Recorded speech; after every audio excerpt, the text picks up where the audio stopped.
검찰이 분식회계 혐의로 고발된 삼성바이오로직스에 대해 대대적인 압수수색을 벌였습니다. 150여 명의 검사와 수사관이 투입돼 회계 자료와 컴퓨터 하드디스크 등을 확보했습니다. 압수수색 대상에는 삼성바이오 본사와 회계법인은 물론이고 삼성물산도 포함됐습니다. 삼성전자의 대주주로 실질적 지주회사인 삼성물산까지 압수수색을 당하면서 분식회계와 합병 과정의 불법 정황을 찾으려는 것 아니냐는 관측이 나옵니다.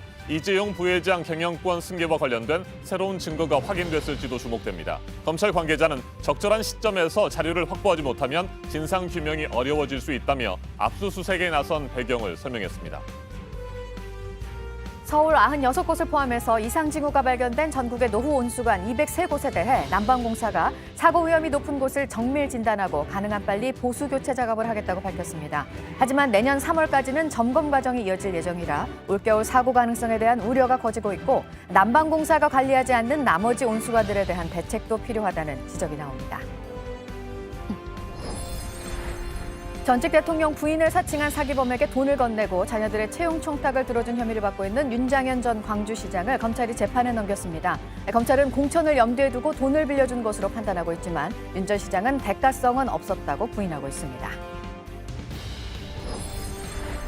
어젯밤부터 기온이 크게 떨어져서 오늘 서울의 아침 기온이 영하 7도, 춘천 영하 12도 등 강추위가 또 시작됐습니다. 내일까지 한파가 이어지다가 모레 일요일부터 차차 풀리겠습니다.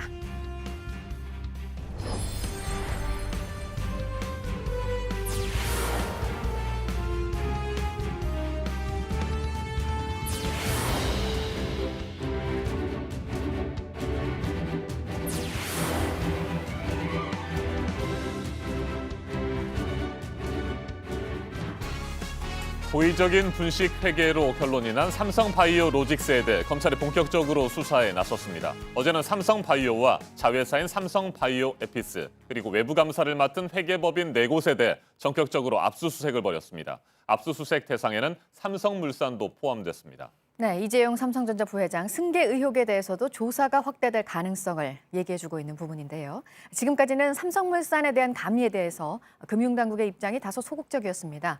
이번 수사가 어떻게 진척되느냐에 따라 삼성물산 감리 여부도 판가름이 날 것으로 보입니다. 12월 14일 금요일 아침엔 여성국 기자의 보도로 시작하겠습니다.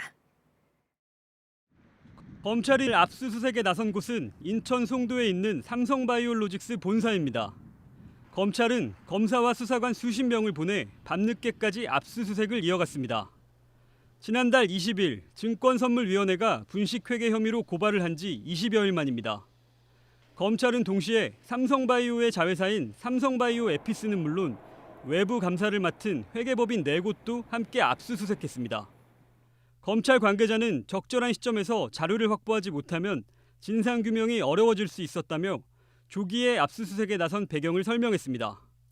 특히 주목할 점은 압수수색 대상에 삼성물산이 포함됐다는 사실입니다.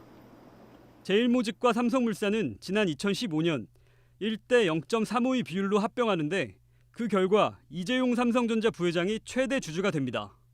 분식회계로 부풀려진 삼성바이오로직스의 가치가 모 회사인 제일모직 가치에 그대로 반영됐고 결국 통합삼성물산의 최대 주주인 이 부회장은 삼성전자, 삼성생명, 삼성물산으로 이어지는 지배구조를 완성했다는 의혹입니다.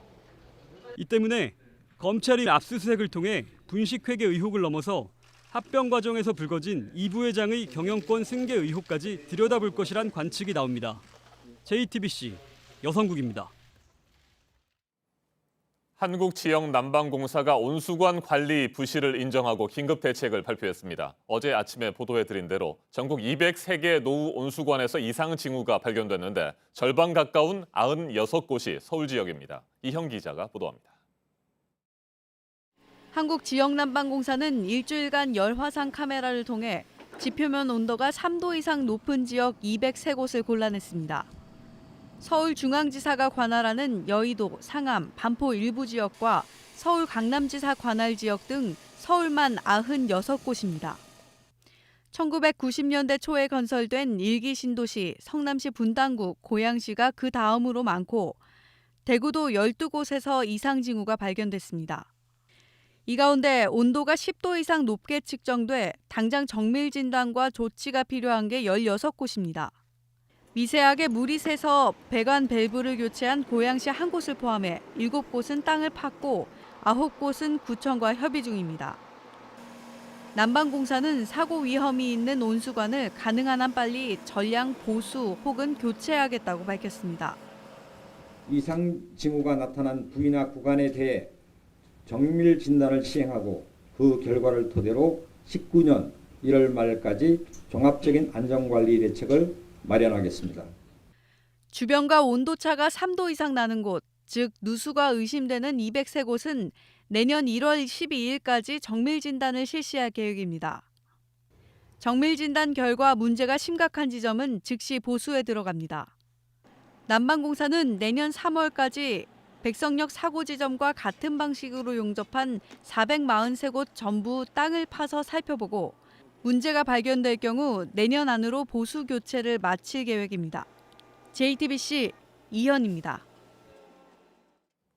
이상 징후가 발견된 이들 노후 온수관은 앞서 파열 사고가 발생한 고양시 백석역과 서울 목동, 안산시 고잔동처럼 언제든지 섭씨 100도에 가까운 뜨거운 물이 솟구칠 수 있는 상황입니다. 당장 긴급 조치가 필요한 곳만 16곳에 이르는데 현장 상황은 어떤지 궁금합니다. 아파트 단지가 밀집한 지역 등 주요 현장을 박준우 기자가 취재했습니다. 땅 밑에 묻혀있던 온수관이 모습을 드러냈습니다. 돌리고 조이는 작업이 한창입니다. 땅의 온도가 10도 이상 높은 것으로 나타나 온수관 긴급 보수에 들어간 겁니다. 열 공급 중단 없이 배관 유지 보수할 수 있게끔 배관 내부를 막는 작업을 하고 있습니다. 지금 온수관에서 물이 새고 있는 모습을 보실 수가 있습니다. 20년 이상 된 노후 배관이기 때문에 문제가 생긴 건데 이 배관은 지금 저기 놓인 신형 배관으로 교체될 예정입니다. 인근에 있는 아파트 단지엔 약 1,300가구가 살고 있습니다. 주민들도 고양시 백석역 사고가 떠올라 마음이 편치 않습니다. 노후가 됐으니까 또 어느 지점으로 또 퍼질지도 모르는 거고. 이번엔 금이간 온수관 틈 사이로 하얀 수증기가 새어나옵니다. 온수관을 둘러싼 보온재 등의 균열이 생긴 겁니다. 이 온수관 주변엔 2만 세대에 달하는 아파트 단지가 모여 있습니다. 이곳에서도 온수관이 묻힌 곳의 땅의 온도가 다른 지역보다 10도 이상 높게 나타났습니다. 아직 굴착 작업은 시작하지 못하고 구청의 허가를 기다리고 있습니다. 1970년대에 여기가 개발됐으니까 그러면요. 여기는 굉장히 오래됐어요. 긴급 보수가 필요한 16곳 가운데 보수가 완료된 곳은 2곳이고 나머지는 보수가 진행 중이거나 굴착 작업을 위해 대기 중입니다. 남방공사 측은 구청과 최대한 빨리 협의해 보수를 마치겠다고 밝혔습니다. JTBC 박준우입니다. 강릉선 KTX 탈선 사고 속보입니다. 이번 사고의 원인으로 지목된 선로 전환기의 마지막 종합검사는 지난해 9월에 실시됐습니다. 당시 검사 결과표를 JTBC가 입수했는데 예상대로 이상 없음 판정이 적혀 있었습니다. 시공부터 잘못됐다는 최근 조사 결과에 비춰보면 당시 검사가 부실하게 진행됐다고 의심할 수밖에 없는 상황입니다. 철도 운영사인 코레일은 당시 검사에 입회도 하지 않았습니다. 박영우 기자가 보도합니다. 강릉 KTX의 연동검사 결과표입니다. 지난해 9월 17일 오전 10시부터 2시간 동안 진행됐습니다.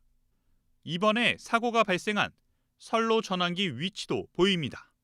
점검 결과에는 이상 없음이라는 글자가 선명합니다.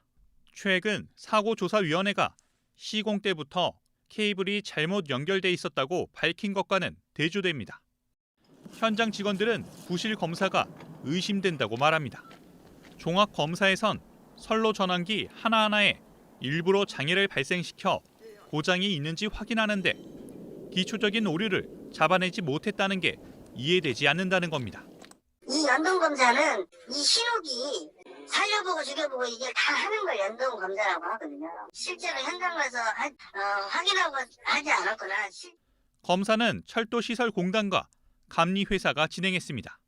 입회자란에 한국철도공사라는 이름이 적혀 있지만 확인 서명은 보이지 않습니다. 코레일 측은 당시 철도시설공단으로부터 아무런 연락을 받지 못했다고 밝혔습니다. 운행을 앞두고 이뤄진 가장 중요한 점검이 정작 운영사인 코레일 관계자 없이 진행된 겁니다. 이런 종합검사는 2년마다 이뤄집니다. 이번에 사고가 발생하지 않았다면 내년까지도 시스템 오류를 모른 채 넘어갔을 수 있다는 의미입니다. 철도시설공단 측은 부실 점검 가능성 등에 대해 현재 조사가 진행 중인 만큼 입장을 밝히기 어렵다고 말했습니다. JTBC 박여우입니다. 윤장현 전 광주시장이 재판에 넘겨졌습니다. 전직 대통령 부인을 사칭한 사기범에게 돈을 건네고 취업 청탁을 들어준 건 공천을 생각해서였다고 검찰은 보고 있고 윤 전 시장은 부인을 하고 있는 상황인데 이제 법정에서 진실이 가려지게 됐는데요. 6.13 지방선거 관련해 공직선거법 공소시효가 오늘 0시를 기해서 끝이 났고 현재 재판에 넘겨진 광역단체장은 모두 5명입니다. 정진명 기자입니다. 전직 대통령 영부인을 사칭한 여성에게 4억 5천만 원을 건넨 윤장현 전 광주광역시장. 검찰은 이 돈을 공천 대가로 보고 윤 전 시장을 공직선거법 위반 혐의로 재판에 넘겼습니다. 윤 전 시장은 혐의를 부인했습니다. 조사와 수사의 과정이 불공정하다는 그런 판단을 갖고 수사에 나서지 않았습니다. 현직 광역단체장은 모두 5명이 재판에 넘겨졌습니다. 이재명 경기지사는 허위사실 공표 혐의 등으로 공소시효 만료를 이틀 남기고 기소됐습니다. 김경수 경남지사는 드루킹 댓글 조작 공모 혐의로 재판이 진행 중입니다. 송화진 전북지사와 권영진 대구시장은 현직 신분으로 선거 기간 이전에 선거에 영향을 주는 행위를 한 혐의입니다. 원희룡 제주지사도 사전선거 운동을 한 혐의로 어제 첫 재판이 열렸습니다. 이들은 벌금 100만 원 이상의 확정 판결을 받으면 직을 잃습니다. 불법 선거자금 사건을 방조한 혐의로 고소당한 더불어민주당 박범계 의원은 검찰에서 불기소 처분을 받았지만 고소인이 재정신청서를 내 법원 결정 때까지 공소시효가 정지됐습니다. 이번 지방선거에서 경찰은 1,800여 명을 검찰에 기소했습니다. 이중 단체장과 지방 의원들은 자신의 직을 건 치열한 법적 공방을 벌여야 합니다. JTBC 정진명입니다. 영국의 버진그룹 회장이 이끄는 민간 우주 탐사 기업 버진 갤럭틱이라는 곳이 있습니다. 사람이 우주선에 타서 상업 우주 여행을 하는 프로젝트를 지금 진행을 하고 있는데요. 이번에 시험 비행에 성공을 했습니다. 부소연 특파원입니다. 유인 우주선 스페이스쉽2가 2대의 항공기에 견인돼 이륙합니다. 우주선은 13.7km 상공에서 우주로 솟아올랐습니다. 2명의 우주 비행사를 태운 우주선은 상공 51.4마일, 82.7km 고도를 찍고 무사히 귀환했습니다. 상공 50마일은 미국 공군과 미 항공우주국 나사가 인정하는 우주의 경계입니다. 버진 갤럭틱은 우주 비행사들이 상공 50마일 이상 고도에서 무중력 상태를 경험했고 우주에서 지구 표면을 관측하는 데 성공했다고 밝혔습니다. Having people go outside of the planet for a short period of time and looking down at the planet, what you hear from astronauts is that when you do that, you get a fundamentally different perspective on life and our planet. 이번 비행은 2011년 미국 우주왕복선 프로그램 종료 후 미국에서 처음 우주 공간에 도달한 유인 우주선 실험입니다.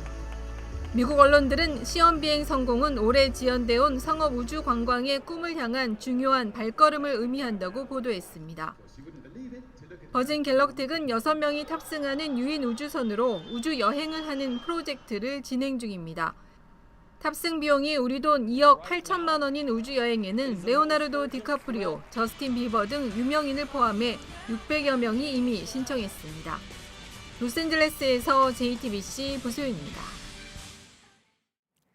트럼프 미국 대통령과의 성관계를 주장한 여성들에게 입막음용 돈을 건넨 혐의를 받고 있는 개인 변호사가 1심에서 징역형을 선고받으면서 트럼프 대통령 다급해졌습니다. 곧바로 선긋기에 나섰는데요.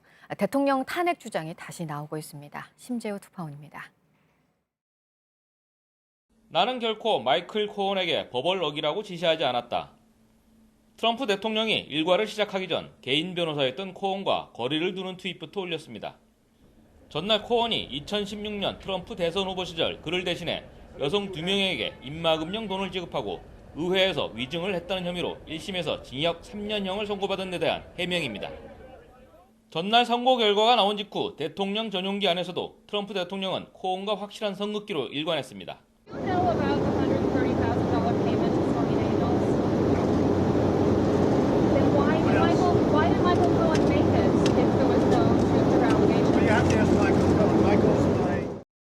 코언은 선고 직전 나의 유약함과 맹목적 충성이 내가 어둠의 길을 택하도록 이끌었다면서 그의 더러운 행동을 덮어주는 것이 나의 의무라고 느꼈다고 말한 것으로 전해졌습니다.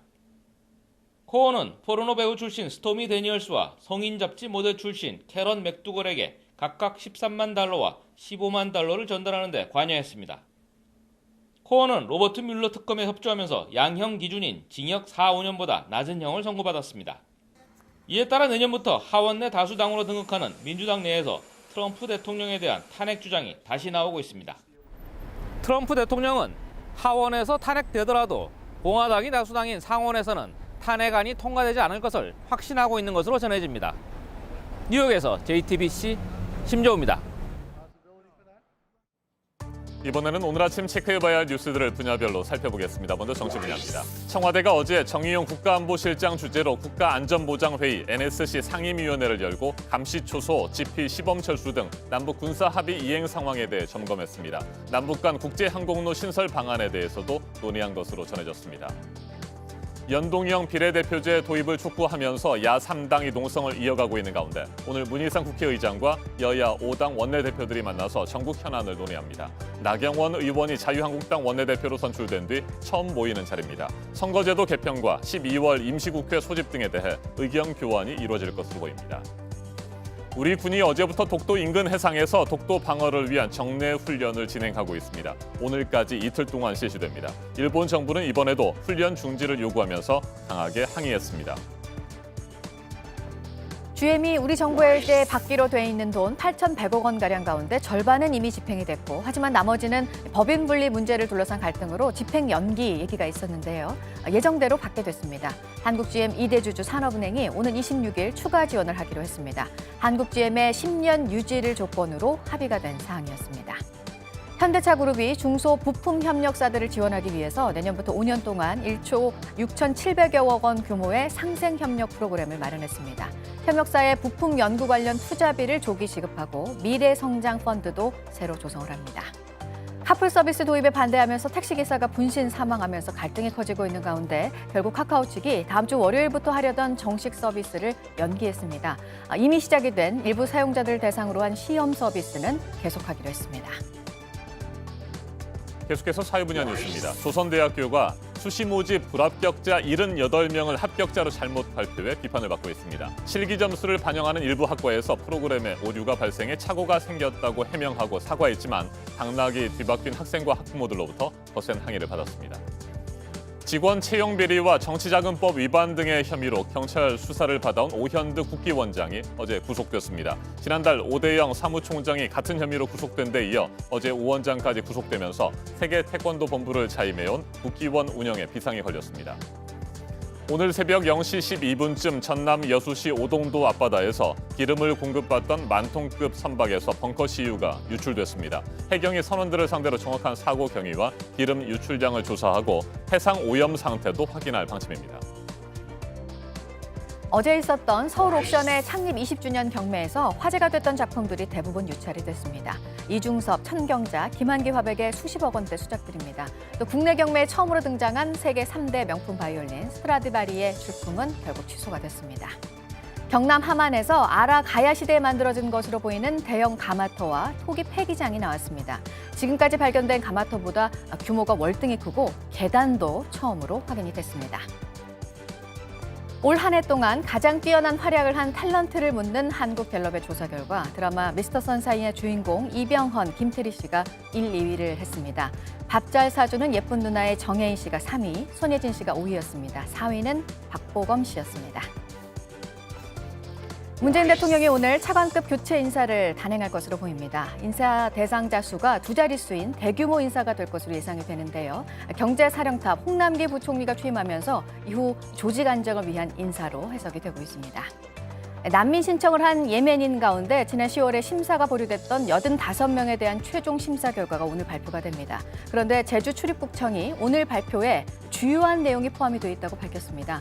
처음으로 난민 인정자가 나올지 관심을 모으고 있습니다.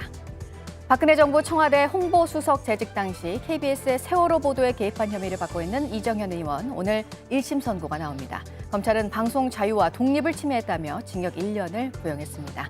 지금까지 분야별로 오늘 눈여겨봐야 할 뉴스들 체크해드렸습니다. 이어서 날씨 정보 알려드립니다. 눈구름이 물러간 자리에 강추위가 찾아왔습니다. 현재 중부 내륙과 경북, 전북 무주에는 한파특보가 발효 중이고 이 지역을 중심으로 아침 기온 영하 10도 안팎까지 떨어졌는데요. 한파 경보가 내려진 강원 산간 지역은 대관령이 영하 19도까지 떨어지는 등 추위가 더욱 맹렬합니다. 내일도 오늘과 비슷한 수준의 추위 이어지겠습니다. 일요일에는 아침 기온은 조금 오르겠지만 낮 기온은 평년 수준을 밑돌겠고 전국에 다시 눈과 비 소식이 있습니다. 주말에 외출하시는 분들은 날씨 정보 잘 확인하셔야겠습니다. 오늘 전국이 맑겠지만 울릉도와 독도에는 눈이 많이 내리고 있습니다. 현재 대설 경보가 발효 중인데요. 내일까지 최고 10cm가 더 쌓이겠습니다. 현재 기온 보시겠습니다. 출근길 서울이 영하 7도, 춘천이 영하 11도, 전주와 대구, 창원이 영하 3도까지 떨어져 있습니다. 북한도 영하 5도에서 영하 18도의 기온 보이면서 강한 추위가 찾아왔습니다.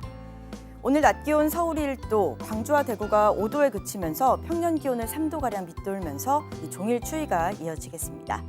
북한도 평양이 최고 0도에 그치겠습니다. 내일도 하늘은 대체로 맑겠지만 수도권에서 미세먼지 농도가 다소 높겠습니다. 이번 강추위가 물러가면 다음 주부터는 낮 기온도 서서히 오르겠습니다. 기상정보였습니다.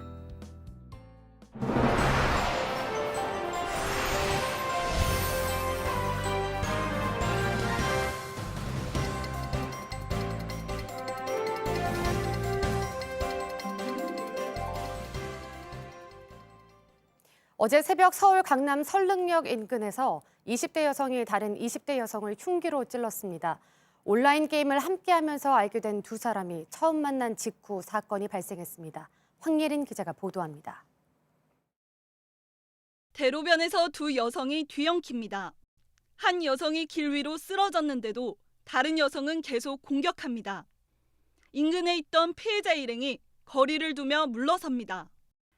이윽고 경찰이 출동해 쓰러진 여성을 옮깁니다.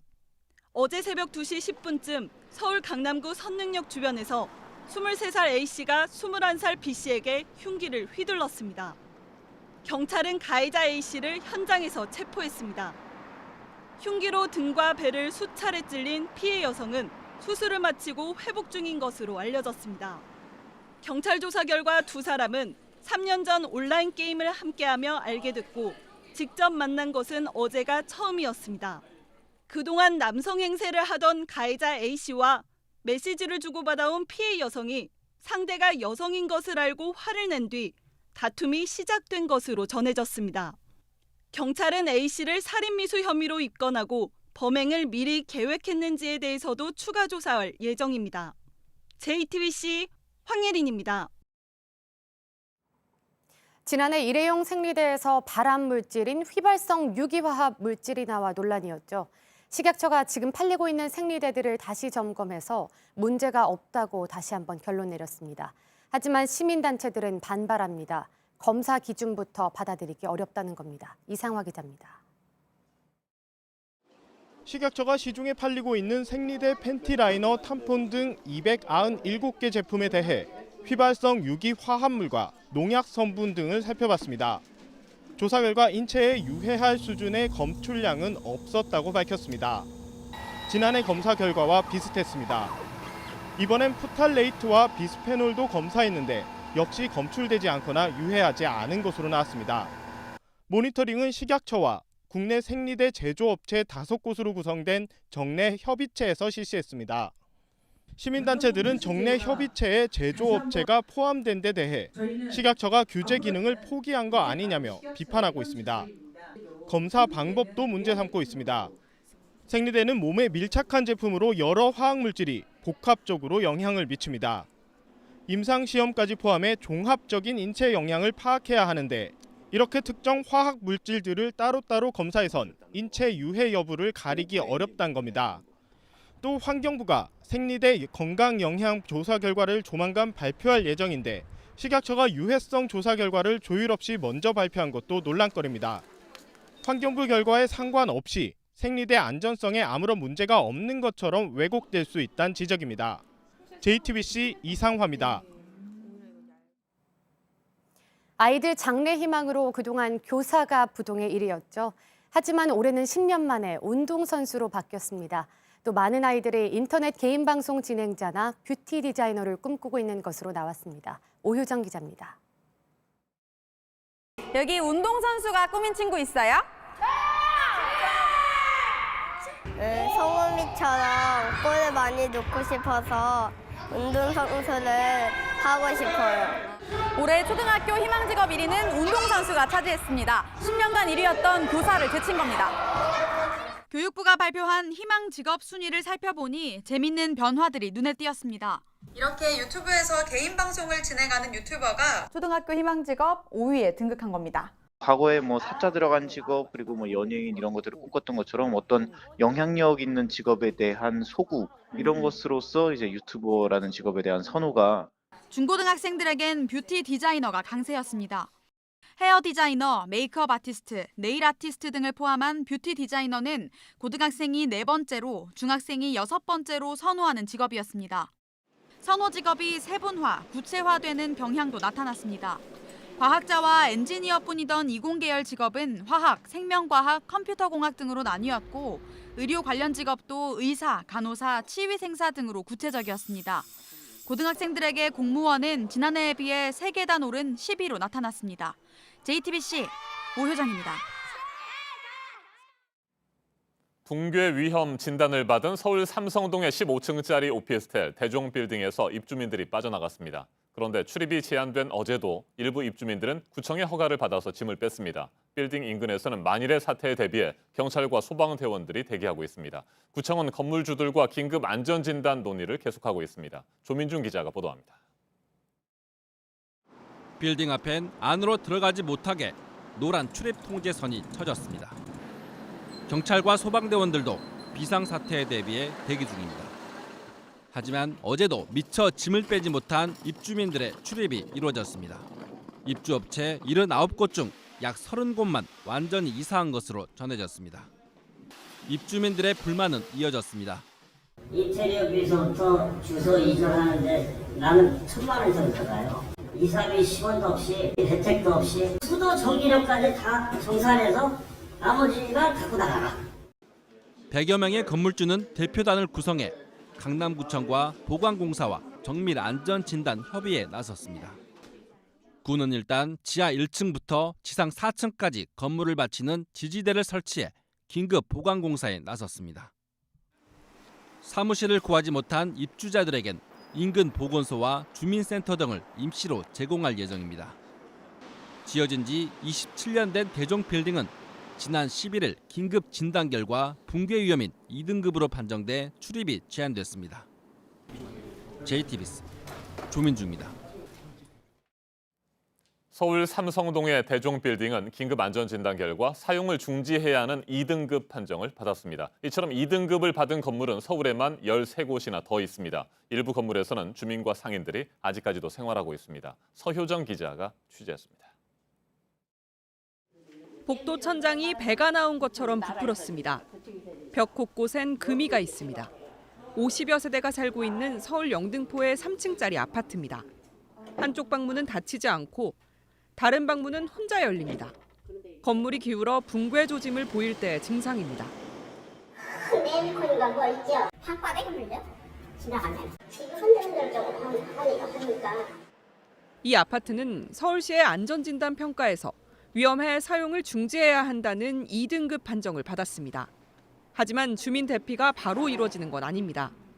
1년에 3번 진행하는 정밀 진단을 거쳐서 사람이 살 수 없다는 판단을 받아야 합니다. 무섭죠. 다 이상하고 지금 막 나가면 비싸잖아.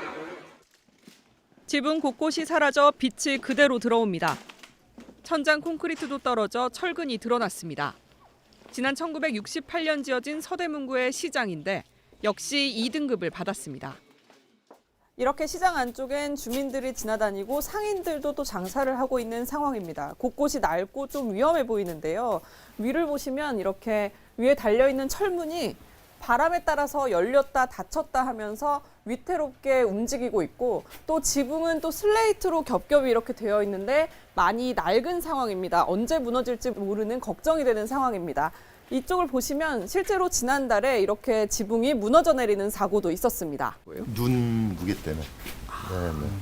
첫눈 올 때 그랬습니다. 이런 지붕이었었는데 700명이 넘던 많은 상인이 다른 곳으로 이주했지만 아직도 60여 명이 남아 있습니다. 사람들이 없잖아. 다 나가고. 지금 현재 우리밖에 없어. 다 나가고. 올해 2등급을 받은 서울 시내 건축물은 모두 14곳이나 됩니다. JTBC 서유정입니다. 국민 생활과 밀접한 통신과 철도, 난방 등의 사회 기반 시설에서 안전사고가 잇따르고 있습니다. 앞서 전해드린 대로 온수관 파열 사고는 올겨울 들어 벌써 확인된 것만 4차례나 발생했습니다. 그리고 붕괴 위험이 감지된 대종 빌딩은 안전 수준이 최하위인 2등급을 받았고 출입이 전면 금지됐습니다. 정부 차원의 재발 방지 대책이 시급하다는 목소리가 나오고 있습니다. 송창령 한양대 방지안전공학과 교수와 한 걸음 더 들어가겠습니다. 안녕하십니까? 네. 교수님, 서울 강남의 대종 빌딩 출입 제한 조치가 내려졌고요. 네. 입주민들은 짐도 제대로 챙기지 못하고 서둘러 밖으로 나가야 했습니다. 당장 갈 곳이 없는 분들도 많은데 왜 이 같은 상황이 벌어졌을까요? 지금 제일 큰 문제는 올 3월 달에 네. 점검을 했습니다. 자그마치 이 대종 빌딩을 포함해서 한 700여 군데를 단기간에 점검을 했고 그때 당시에 이 건물은 최고 등급인 A등급이 나왔다는 것이죠. 아하. 그런데 지금 정밀하게 지금 굉장히 결함이 많이 네. 생기고 있지 않습니까? 그러니까 지금 사실은 너무 우리가 수박 겉핥기식 그동안 점검을 했다. 이것이 첫 번째 문제인 것 같고 또 지금 부실 시공이라든가 설계 또 불법 증개축이라든가 이런 것들을 면밀하게 검토를 해서 우리가 너무 예단을 하면 안 되겠습니다. 저는. 네. 지난 3월에 검진 결과 네. B등급도 아니고 A등급을 받았다는 A등급 얘기입니까? 맞았습니다. 그런데 어떻게 저는- 그게 2등급이 될 수 있습니까? 그러니까 당시에 짧은 기간에 700여 개 군데를 점검한다는 것도 저는 전문가로서 이해가 안 가고 네. 당시에 방금 앵커 선생님도 말씀하신 것처럼 당시에 A등급이었던 것이 지금 현재 2등급이 나왔다는 것이 네네. 정말 이게 저도 이해가 안 가는 겁니다. 네, 건물을 허물어야 할지 아니면 보강공사를 해서 이 건물을 다시 쓸 수 있을지는 뭐 정밀 안전 진단을 해봐야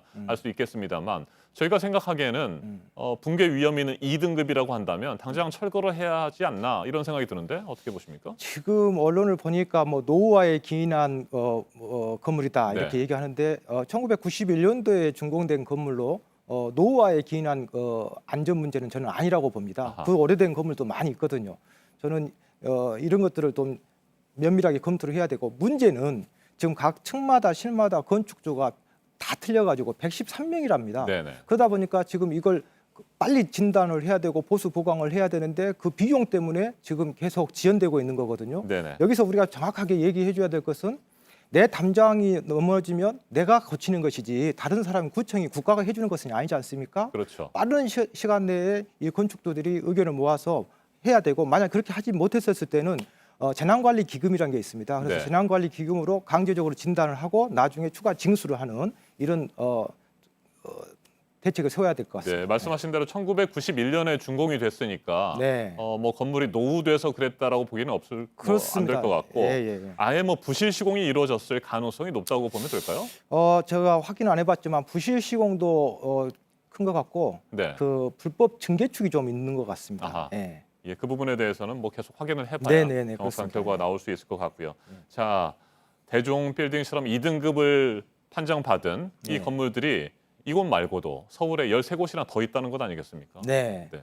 저는 우리가 이런 얘기 하지 않습니까? 진료는 의사에게 약은 약사에게 네. 하는 것처럼 이 안전 진단을 마치 시장 경제의 논리로 이렇게 접근해버리면 안 됩니다. 그래서 반드시 우리가 쉽게 설명해서 감기에 걸렸다고 해서 그냥 무조건 감기약을 처방한 것이 아니라 뭐 혈압도 재보고 피도 검사해보고 네. MRI, CT 촬영한 것처럼 정밀한 진단을 해가지고 결론을 내려야 되는데 무조건 머리만 아프다 하면 감기약 주는 거하고 똑같습니다. 그래서 정밀한 안전 진단 또 책임 있는 권한 또 비용 이런 것들이 충분히 보장이 되어줘야 된다고 저는 생각합니다. 네. KT 아현지사에서 네. 대형 불도 났고요. KTX는 탈선을 했고 네. 또 온수관은 계속해서 파열이 되고 있습니다. 사회 안전 시설들이 사회 기반 시설들이 계속해서 문제가 되고 있는데 이건 이유가 뭘까요?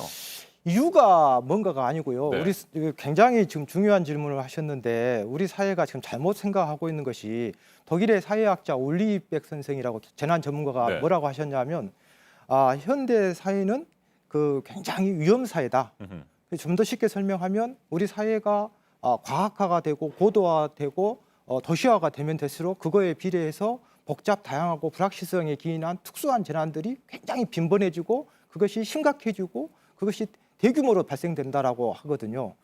그러니까 좀 더 쉽게 설명하면 우리는 지금 불안 사회에 살고 있다. 네. 그래서 이런 불안 사회에 살고 있는 것을 인지하고 국가나 국민들이 이런 안전 사회에서 어떻게 슬기롭게 대처할 것인가 이런 것에 대해서 우리가 항상 고민을 해줘야 된다고 생각합니다. 네, 온수관 파열 사고의 경우에 뭐 20, 30년 전에 네. 조성이 된 네. 신도시들 네. 그런데 좀 노후되면서 문제들이 발생하고 있지 않습니까? 그런데 그런 부분도 문제가 되겠습니다만 교수님 말씀대로 간다면 뭐 노후되고 뭐 몇 년 지났느냐가 문제가 아니고 결국에는 안전 진단에 대한 뭐 구체적인 대책들이 필요하고 또 안전 의식도 굉장히 고양될 필요가 있다 이런 말씀이시군요. 안전하려면은 일단은 비용이 많이 들고요. 네. 또 안전하려면은 그만큼 불편합니다. 그리고 안전하려면 그만큼 시간이 많이 필요한데 우리 사회는 그런 것들을 생각하지 않고 무조건 저비용 고효율 이런 식으로 접근하는 것이 문제가 있는 것 같습니다. 네. 네. 자, 결국 이제 정부 차원의 대책들이 필요할 텐데 저희가 잠시 후에 뭐 정부 차원의 대책 마련 노력도 전하겠습니다만 네. 가장 시급한 건 뭐라고 보십니까? 글쎄 이제 저는 그 우리 사회 안전에 대한 의식 같은 것들이 좀 많이 바뀌어줘야 된다고 네. 생각합니다. 좀 쉽게 좀 맞아 죽을 각오로 좀 얘기하면 우리 사회가 지금 세월호 이후에 굉장히 사고가 많이 발생했지 않습니까? 그래서 이런 저는 좀 심하게 얘기하면 분노와 무지의 반복 사회다.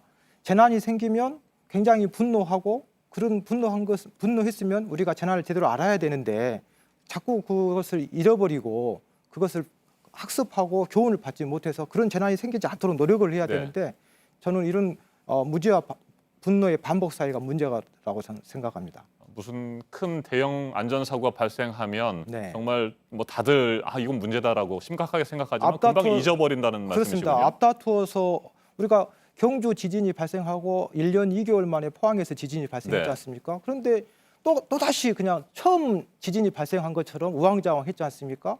그리고 화재가 제천에서 밀양에서 화재가 끊임없이 발생하는데도 불구하고 또 우리가 끊임없이 교훈을 받지 못하지 않습니까? 원래 방지학은 소잃고 외양간을 확실히 거치는 거거든요. 그러니까 과거에 잘못된 것에서 교훈을 찾아가지고 안전한 미래를 안전한 사회를 만들려고 노력을 해줘야 되는데 분노만 하고 안전에 대해서는 무지한다는 것이죠. 알겠습니다. 여기까지 듣겠습니다. 송청년 교수님 말씀 잘 들었습니다. 네. 저유소 폭발과 KT통신구 화재, 그리고 온수관 파열과 열차 탈선까지 최근 2달 동안 각종 안전사고가 잇따르고 있습니다. 결국 정부가 뒤늦게 비상 대응에 나섰습니다. 사회 기반 시설에 대한 일제 점검을 실시하고 재난 관리자들에 대한 공직 기강도 살피기로 했습니다. 오선민 기자입니다. 상인들이 저마다 전기난로를 꺼내 쓰고 있습니다. 작은 가게들이 몰려있는 전통시장은 전기 온열기구로 인한 화재가 자주 일어납니다. 불이 나면 대형 화재로 번지기 일쑤입니다. 소방대원들이 전통시장 곳곳을 살피며 소화기 사용 방법을 알려줍니다. 분말 가루가 떨어지는 소리가 툭툭툭 하고 이렇게 들려요.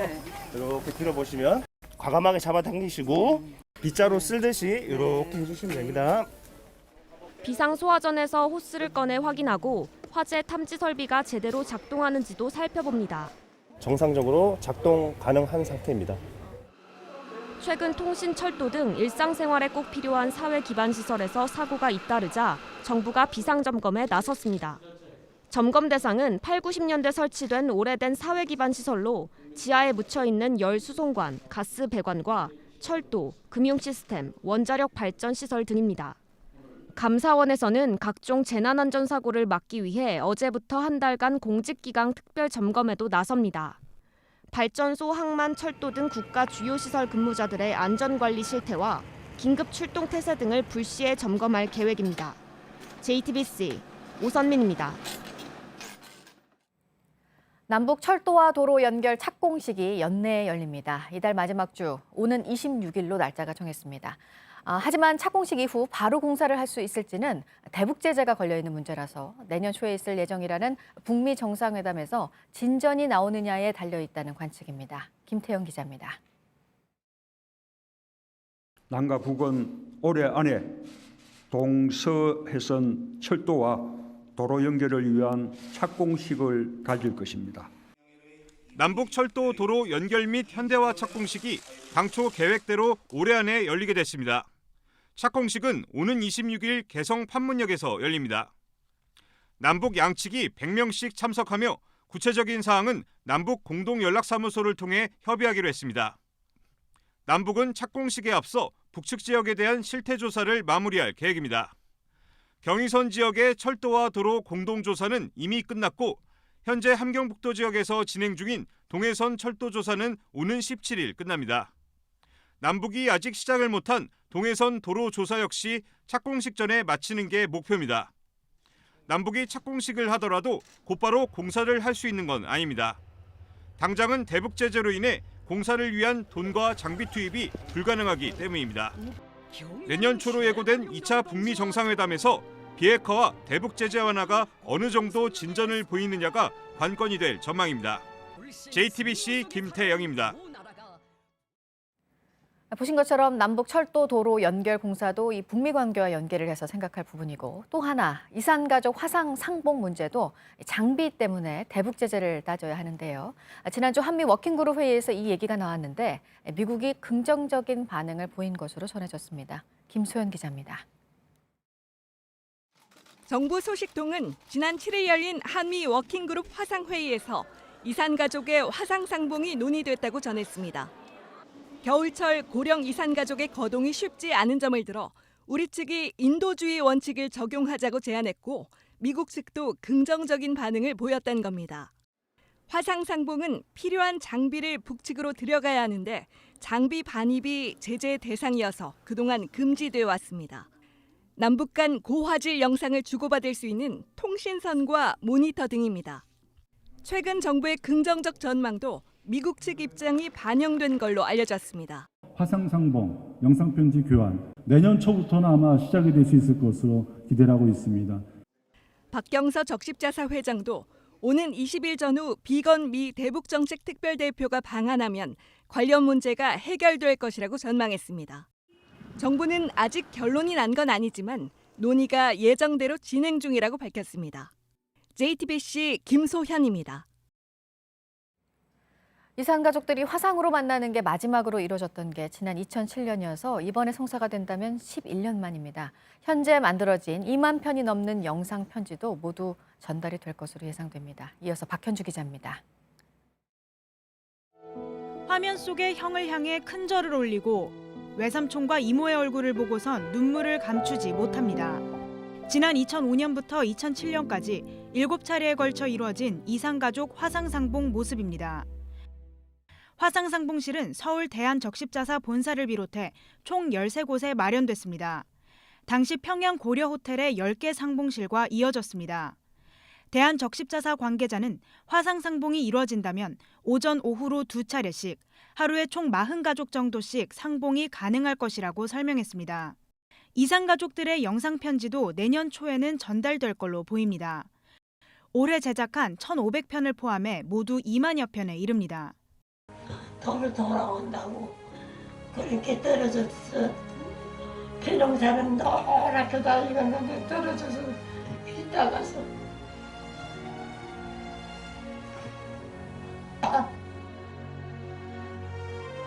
또 개구쟁이여서 비행기가 뜨지도 않았는데 비행기 떴다고 숨었다고 합니다.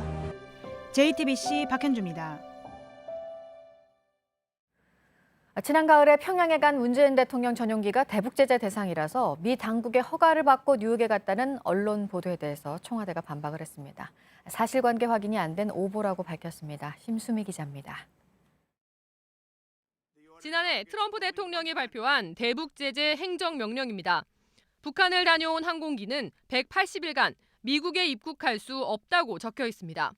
조선일보는 지난 9월 평양을 다녀온 문재인 대통령의 전용기도 이 제재 대상이어서 미국의 제재 면제 절차를 받은 뒤에 뉴욕에 갔다고 보도했습니다. 우리 대통령 전용기가 미국 정부 허가를 받고서야 뉴욕에 들어갈 수 있었다는 겁니다. 지난 5일에도 조선일보는 온라인에서 비슷한 주장을 폈습니다. 미국 로스앤젤레스 LA를 검토했는데 막판에 체코로 바꿨다는 겁니다. 미국 땅에 들어갈 수 없는 무슨 사정이라도 있다는 말입니까? 청와대와 외교부는 기본적인 사실관계 확인도 안 된 보도라고 반박했습니다. 미국이 관련 절차를 요구한 적도 없고 우리 정부가 제재 면제를 신청한 적도 없다고 설명했습니다. 지난달 G20이 열린 아르헨티나로 갈 때 중간 기착지로 당초 미국 LA를 추진하다 급히 변경했다는 내용 역시 사실과 다르다고 했습니다. 조선일보는 문 대통령이 LA에 가려면 미국 정부의 허가를 받아야 해서 체코로 바꿨다고 보도했습니다. 하지만 청와대는 LA의 경우 내년에도 들를 가능성이 있어 이번에는 애초에 경유지로 선택하지 않았다고 덧붙였습니다. JTBC 심소희입니다. 서울이나 부산 등 대도시에 등록된 차량은 대부분 배출가스 검사를 주기적으로 받아야 합니다. 그런데 대도시에서 주로 운행하지만 검사를 받지 않는 차량들도 있습니다. 제주도처럼 검사 예외 지역에 등록된 차량들인데 장기 렌트나 리스 업체가 이를 적극 활용하면서 검사 예외 차량이 급속도로 늘고 있습니다. 박상욱 기자가 보도합니다. 한 대형 캐피탈 업체에 수도권에서 탈 장기 렌터카를 문의했습니다. 그럼 등록되는 관공서가 인천시인 거예요? 등록지는 제주로에 있어요. 그럼 차가 제주를 갔다 올라와요? 등록지는 제주고요. 거기서 번호판만 저희가 따로 등기로 받아서 드리는 거라서. 이렇게 렌트된 차량은 수도권에서 운행해도 배출가스 정밀 검사를 받지 않습니다. 배출가스 검사 대상은 차량의 실제 운행 지역이 아닌 등록지에 따라 결정되는데 제주도는 검사 대상이 되는 대기 환경 규제 지역이 아닙니다. 다른 대형 업체의 경우 차량이 전남 보성군에 등록되는데 이곳도 규제 지역이 아닙니다. 자동차 등록은 2010년 말 지역 제한이 풀렸습니다.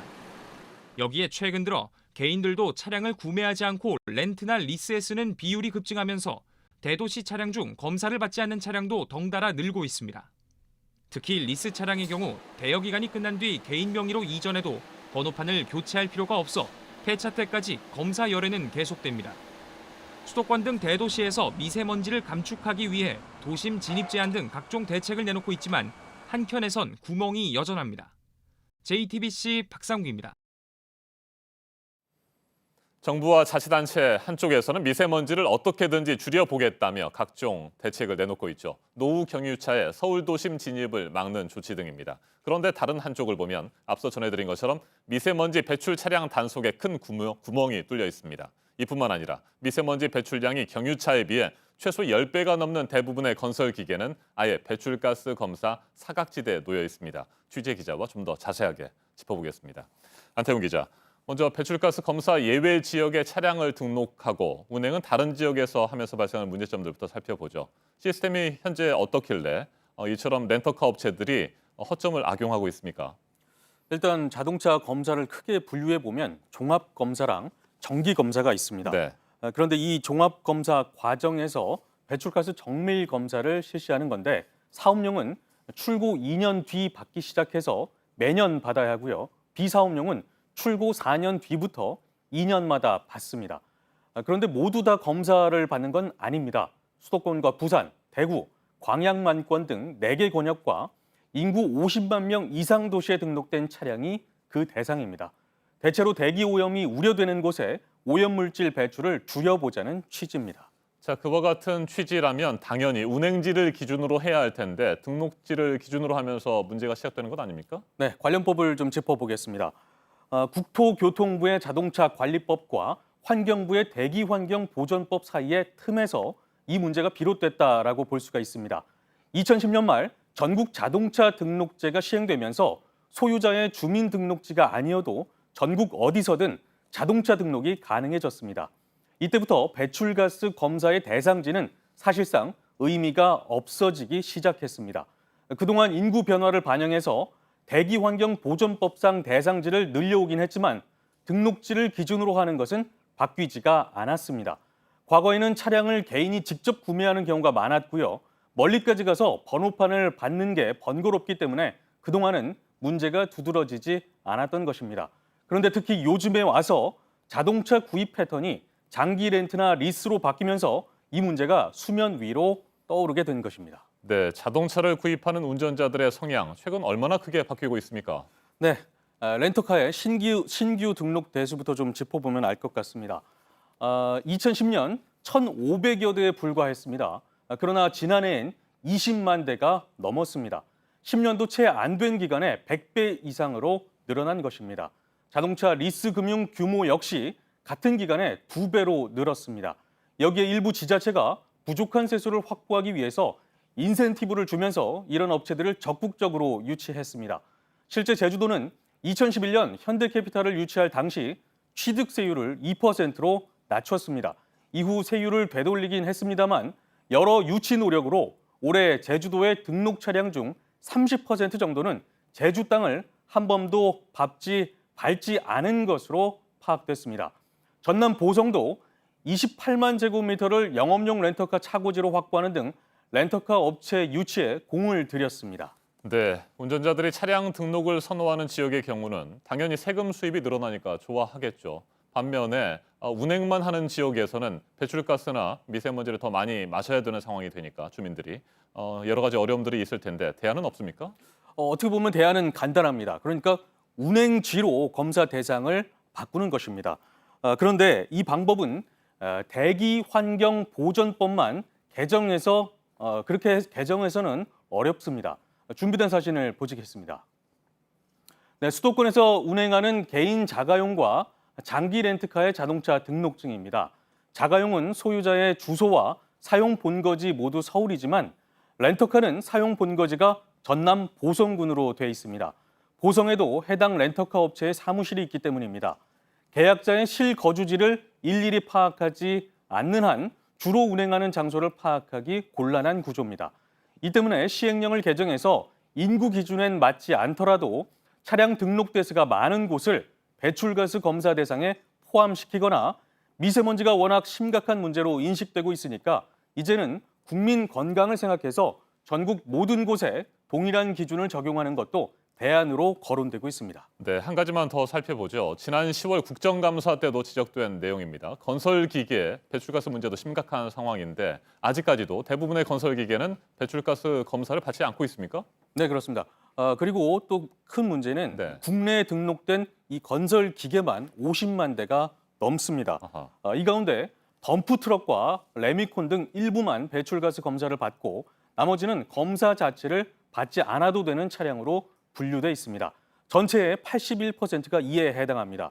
검사를 받는 차량 또한 공회전 상태에서 검사를 받기 때문에 대부분 검사에서 무사히 통과하고 맙니다. 일부 자동차가 실제 주행과 같은 환경에서 그러니까 일반 자동차죠. 배출가스 검사를 이렇게 받는 것에 비해서 허술하게 검사가 이루어진다는 얘기입니다. 특히 환경부와 전문가 등에 따르면 이들 건설기계의 미세먼지와 질소산화물 배출량은 일반 경유차보다 10수배 이상 많습니다. 알겠습니다. 여기까지 듣죠. 한태웅 기자 수고했습니다. 지난 11일 태안 화력발전소에서 홀로 작업을 하다가 숨진 고 김용균 씨는 하청업체 비정규직 노동자였습니다. 이처럼 하청업체 노동자들의 생명이 끊임없이 위협당하는 구조를 고치라며 연말 추위 속에서도 많은 사람들이 촛불을 들었습니다. LG U+ 하청업체 소속 비정규직 노동자들은 40m 높이 철탑에 올랐습니다. 파인텍 노동자들의 굴뚝농성은 398일째를 맞고 있습니다. 조보경 기자가 취재했습니다. 보기만 해도 아찔한 40m 높이 통신탑에 두 사람이 서 있습니다. LG U+ 인터넷 설치 기사인 이들은 정규직 전환을 요구하며 지난 12일 탑에 올랐습니다.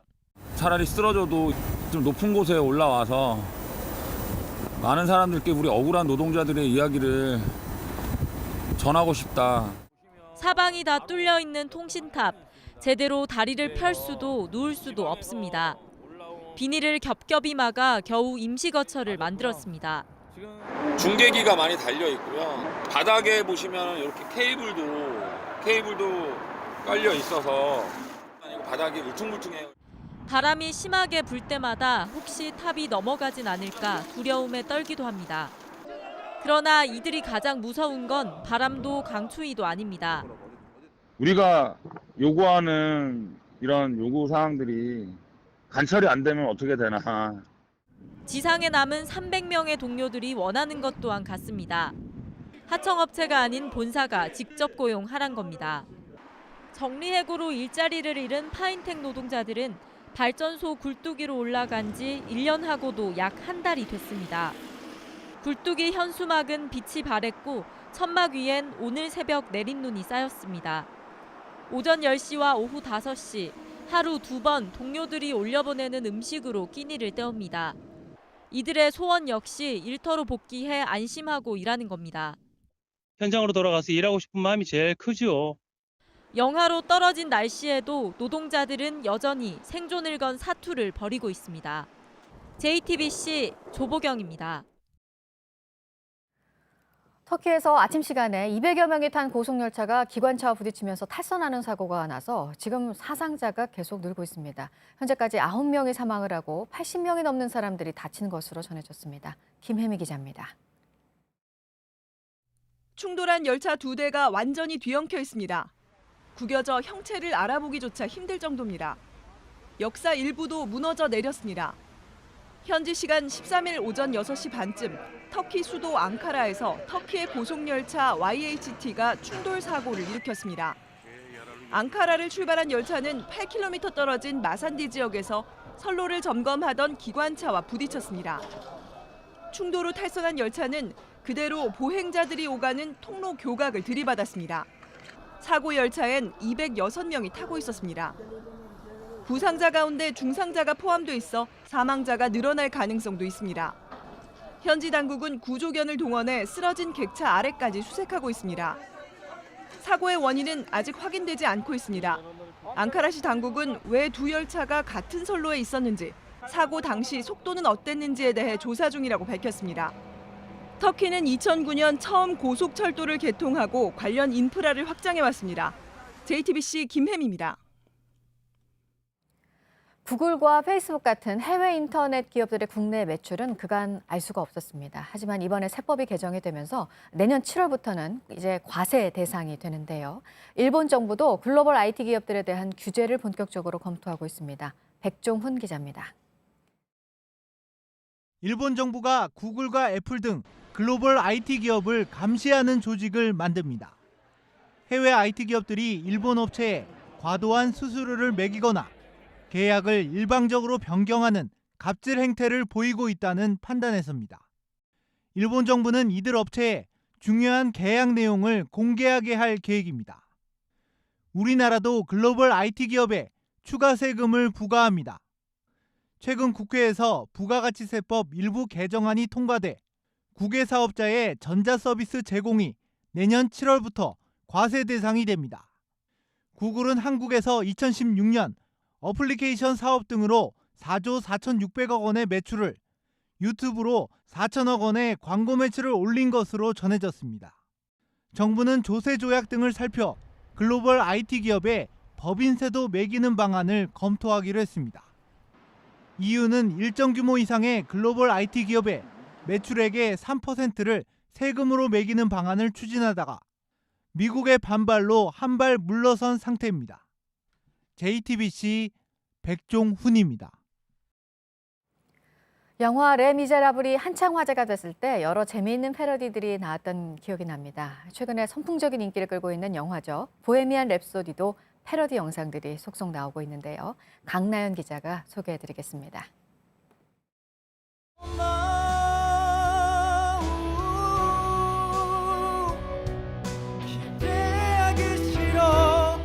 여자친구와의 배기를 뒤로한 채 군대에 온 훈련병.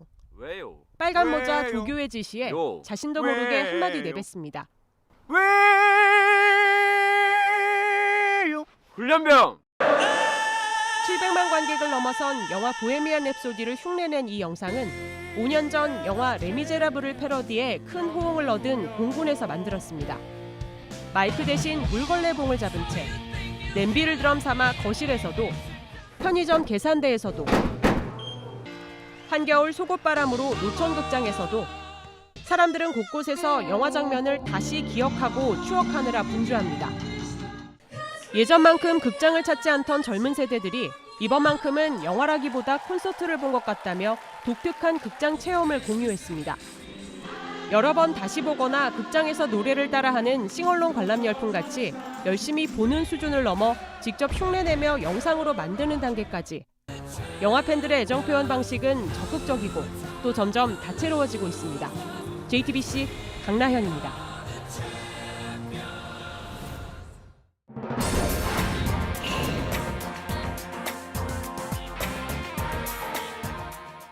영국이 유럽연합에서 떠나는 문제, 그 길이 참 험난합니다. 영국 의회에 합의한 투표는 해를 넘길 것으로 지금 예상이 되고 있는데요. 이 문제로 총리직에서 물러날 위기까지 놓였다가 일단은 살아난 메이 총리는 이번 유럽연합 정상회의에서도 즉각적인 돌파구가 마련될 것으로 기대하지는 않는다는 말도 했습니다. 보도국 연결해서 자세한 소식 알아보겠습니다. 이재승 기자, 참 이 브렉시트 문제는 어떻게 마무리가 될지 모르겠습니다. 내년으로 의회 투표가 넘어갈 거라는 건 어떻게 나온 얘기인가요? 네, BBC에 따르면 그 앤드리아 레드썸 영국 보수당 하원 원내대표가 공개한 그 다음 주 처리 안건에 브렉시트 승인 투표가 포함되지 않았습니다. 이후에는 하원이 크리스마스 휴회기에 들어가는 만큼 브렉시트 승인 투표는 결국 내년 1월에 열릴 수밖에 없을 것으로 전망됩니다. 테레사 메이 영국 총리 측은 EU 탈퇴법 규정에 따라서 내년 1월 21일 이전에 그 의회 표결을 실시할 예정이라고 밝혔습니다. 다음은 일본 정부가 올해 노벨상 수상자 요청을 받아들여서 내년 연구비 지원 예산을 크게 늘리기로 했다는 소식입니다. 과학연구비 조성 사업의 내년도 예산이 올해보다 약 853억 원이 증액돼서 모두 2조 3천여억 원에 달한다라는 이런 내용인데요. 이는 올해 노벨 생리의학상 수상자인 혼조 다스쿠 교토대 그 교수의 역할이 컸습니다. 그는 기초연구 분야에서 넓은 관점의 연구를 하려면 연구비가 기본이 돼야 된다라고 수차례 정부 지원을 강조해 왔습니다. 네, 그리고 사우디 언론인 암살 사건과 관련해서 이 미국 상원에서는 빈살만 왕세자의 책임이 있다는 결의안을 또 통과를 시켰네요. 네, 그렇습니다. 미국 상원이 처리한 결의안은 두 건입니다. 먼저 카슈쿠지 피살에 대해서 무하마드 왕세자를 비난하는 내용의 결의안은 만장일치로 통과됐습니다. 이어서 사우디가 전쟁 지원을 중단해야 된다라는 결의안이 찬성 56명, 반대 41명으로 가결됐습니다.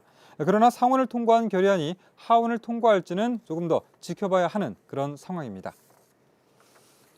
다음 소식도 사우디 왕세자와 관련된 내용인데요. 이 카슈큐지 살해 뒤 위기에 몰린 사우디가 평화 협상에 적극 나서면서 끝이 보이지 않던 예멘 내전에 희망의 불꽃이 나타났다라는 소식입니다. 예멘 정부와 반군이 현지 시간으로 13일 전쟁 개시 4년 만에 휴전하고 또 병력을 모두 철수하기로 합의했습니다. 예멘 내전에서 사우디는 정부군을 지원하고 있는데요. 생전에 사우디 예멘 내전 개입을 비판하고 또 조속히 이를 종식해야 한다라고 했던 이 카슈큐지의 바람이 그가 숨진 뒤에야 비로소 이뤄지고 있는 그런 셈입니다. 지금까지 아침엔 지금 JTBC 이재승입니다.